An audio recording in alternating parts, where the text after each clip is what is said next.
Na sublimation to fit. Meron kaming 11 meter runs this way. Ito po ang aking head. Ito po ang aking copy. Head clean.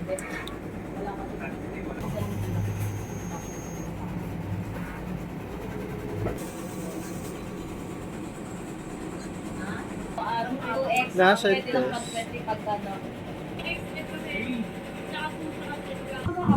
Ito po ang aking.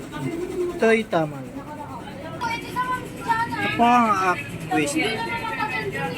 Tinatapon ko ito tuwing month. Ito po ang aking ABR. Ito po ang aking ink.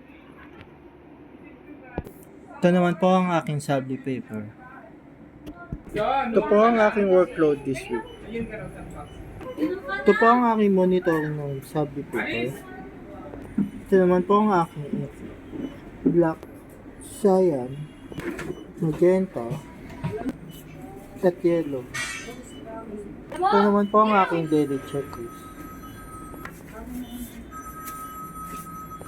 Ito po ang aking ICP setting.